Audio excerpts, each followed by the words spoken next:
कसारा कल्याण दरम्यान महिनाभरात दुसऱ्यांदा रेल्वेचा खोळंबा झाल्यानं टिटवाळाजवळ संतप्त प्रवाशांनी रेल रोको सुरू केला। त्यामुळे कसाऱ्याहून कल्याणकडे येणारी आणि कल्याणहून कसाऱ्याकडे जाणारी वाहतूक पूर्णपणे बंद झाली आहे।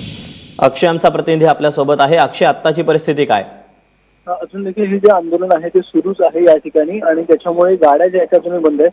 प्रवाशांची हीच मागणी आहे की रेल्वे प्रशासनाने येऊन अशी घटना पुन्हा घडणार नाही याबाबतचे पत्रक त्यांना द्यावं, एक निवेदन द्यावं आणि तेव्हाच आम्ही आंदोलन मागे घेऊ अशी प्रवाशांची इथून या ठिकाणी मागणी आहे। आणि जोपर्यंत रेल्वे प्रशासन हे पत्रक देत नाही तोपर्यंत ते आंदोलन मागे घेणार नाही असं देखील सांगता येत आहे। त्यामुळे आंदोलन जे अजूनही सुरू आहे, प्रॉब्लेम जो अजून सुरू आहे, गाड्या ज्या आहेत त्या सुरू झाल्या नाहीत।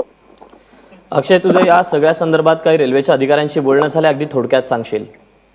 काल रात्री पॉवर कट घेण्यात आला होता आणि त्याच्यामुळे सकाळी त्या गाड्या खोळंबल्या होत्या, एक्सप्रेस गाड्या त्या आधी काढण्यात आल्या आणि त्याच्यामुळे मागच्या ज्या लोकल आहेत त्या रखडल्या आणि या सगळ्यामुळे हा सकाळी घोळ झाला होता।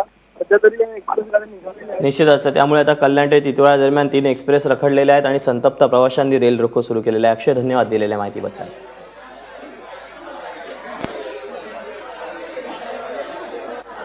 तेव्हा टिटवाळा स्थानकाबाहेरची आपण ही गर्दी पाहतोय।